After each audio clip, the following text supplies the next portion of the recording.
वृंदावन में एक संत रहा करते थे। उनका नाम था कल्याण। बाके बिहारी जी के परम भक्त थे। एक बार उनके पास एक सेठ आया। अब था तो सेठ, लेकिन कुछ समय से उसका व्यापार ठीक नहीं चल रहा था। उसको व्यापार में बहुत नुकसान हो रहा था। वो सेठ उन संत के पास गया और उनको अपनी सारी व्यथा बताई और कहा, महाराज आप कोई उपाय करिए। उन संत ने कहा, देखो अगर मैं कोई उपाय जानता तो तुम्हें अवश्य बता देता। मैं तो ऐसी कोई विद्या जानता नहीं जिससे मैं तेरे व्यापार को ठीक कर सकूं। ये मेरे बस में नहीं है। हमारे तो एक ही आश्रय हैं, बिहारी जी। इतनी बात हो ही पाई थी कि बिहारी जी के मंदिर खुलने का समय हो गया। उस संत ने कहा, तू चल मेरे साथ।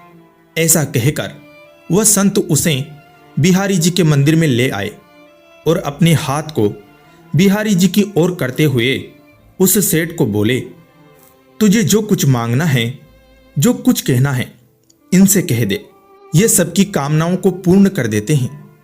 वह सेठ बिहारी जी से प्रार्थना करने लगा। 2-4 दिन वृंदावन में रुका, फिर चला गया।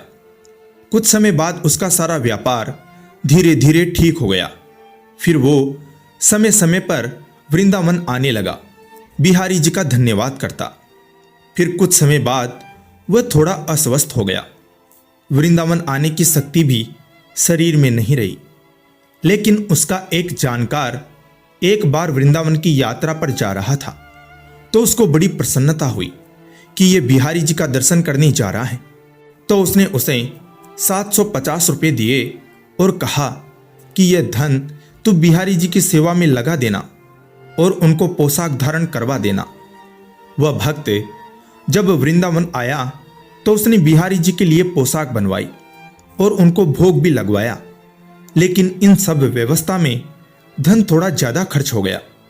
लेकिन उस भक्त ने सोचा कि चलो कोई बात नहीं, थोड़ी सेवा बिहारी जी की हमसे बन गई, कोई बात नहीं। लेकिन हमारे बिहारी जी तो बड़े नटखट हैं ही। अब इधर मंदिर बंद हुआ तो हमारे बिहारी जी रात को उस सेठ के सपने में पहुंच गए। सेठ सपने में बिहारी जी की उस त्रिभुवन मोहिनी मुस्कान का दर्शन कर रहा है। उस सेठ को सपने में ही बिहारी जी ने कहा, तुमने जो मेरे लिए सेवा भेजी थी वो मैंने स्वीकार की, लेकिन उस सेवा में 249 रुपये ज्यादा लगे हैं। तुम उस भक्त को ये रुपया लौटा देना। ऐसा कहकर बिहारी जी अंतर्ध्यान हो गए। उस सेठ की जब आंख खुली तो वो आश्चर्यचकित रह गया कि ये कैसी लीला है बिहारी जी की।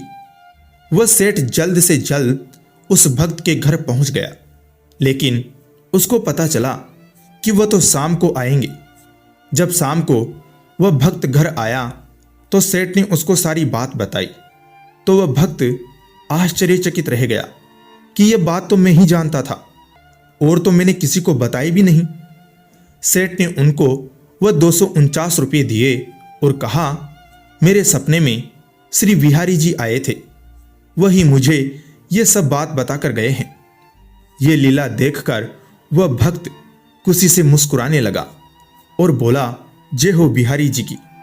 इस कलयुग में भी बिहारी जी की ऐसी लीला, ये किसी का कर्ज किसी के ऊपर नहीं रहने देते। जो एक बार इनकी शरण ले लेता है फिर उसे किसी से कुछ मांगना नहीं पड़ता, उसको सब कुछ मिलता चला जाता है। बोलिए वृंदावन बिहारी लाल जी की जय।